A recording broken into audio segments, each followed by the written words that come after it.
Hi again, everybody. It's Mike Hayes, publisher of Networking Beat, where you can subscribe and grow rich with the networking news and tools you need to make new money.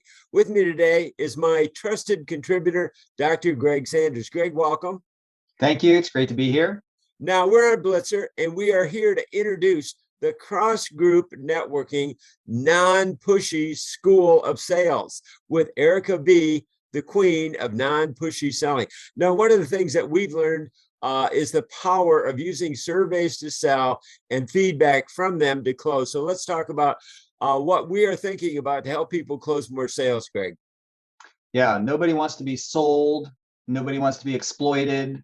No one wants to be manipulated, but we do want to build authentic relationships. And we're looking for people who can help us in a reciprocal way, right? So it's a win-win. We're built for relationships. If I can help you, you can help me. And we're generally caring for each other. That's what it's all about.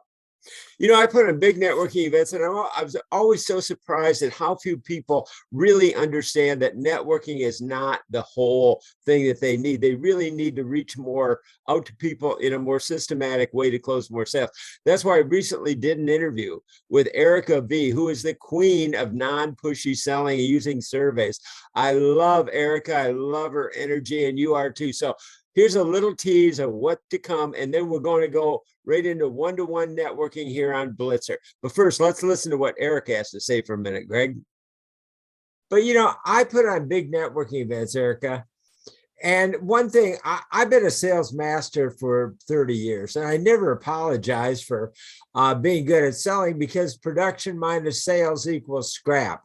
But I put on these big networking events, and I am shocked at how few people really understand the need to make sales. They think they can just go to networking event after networking event and somehow magically money's going to appear, and it just doesn't happen.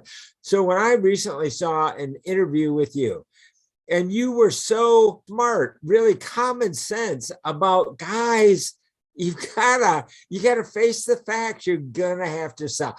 So that's what I really, among other things, want to get from you is kind of your little background and stories about, you know, your recognition. You just have an understanding of making sales in your DNA. It's so natural to you, and you recognize so clearly that people really often don't recognize how important it is. So tell me a little bit about, you know, where you are and how you got to where you are today.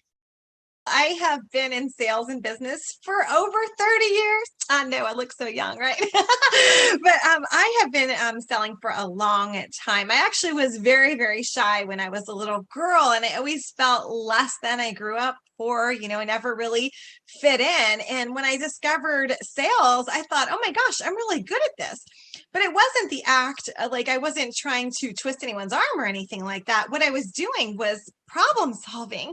And I was like, wow, all I had to do was ask very strategic questions to guide the person to saying yes to what it is I have, the solution. And at 16, I realized that's really all it is asking questions. So I went on to open other businesses. I did a lot of sales, men's clothing, cars, things like that. I've had a salon. I've had a restaurant. I was a leader in direct sales for 18 years. And now what I do is I help entrepreneurs and businesses to increase their sales fast in a non-pushy manner. And I teach this through pre-qualifying, well, attracting people to you, then pre-qualifying them. And I typically do that through what I call surveys to sell or feedback to close. So you get the person to tell you exactly what they're interested in. It's pretty genius, if I do say so myself. And then you just solve the problem. You show them, okay, they said they were very thirsty and they wanted to lose weight. Imagine this is weight loss water. So that would be the solution. It would be very easy. They're open to it. You're not twisting their arms. So that's how I help businesses now. And then I believe that once somebody, you know, the transaction happens, the money changes hands, they become your client. not a customer. A customer's one time. Who wants that? Not me, right? But a client, they're going to stay with you. So you want to treat them well and put them on automation. So you're staying front of mind to them. And all of this is non-pushy. It is basic common sense.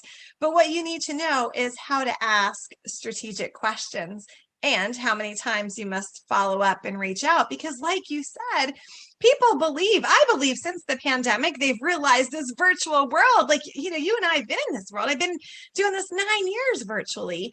And all of a sudden the pandemic hits and people think they just have to show up on a Zoom or on Facebook and people are going to throw money at them. Well, maybe one or two will, but what about the 80 other people who you missed out on?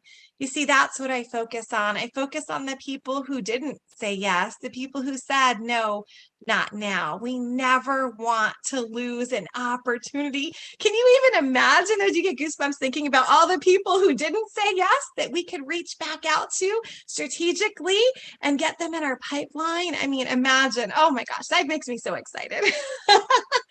Hey, Greg, is Erica amazing or what? Absolutely. Queen of non-pushy sales. You can't beat that. You got to love it. Okay, guys, we are coming up, so stand by for some one-to-one networking here on Blitzer. And then at the call to action at the end, you're going to learn how to take our diagnostic survey. But right now, let's go network.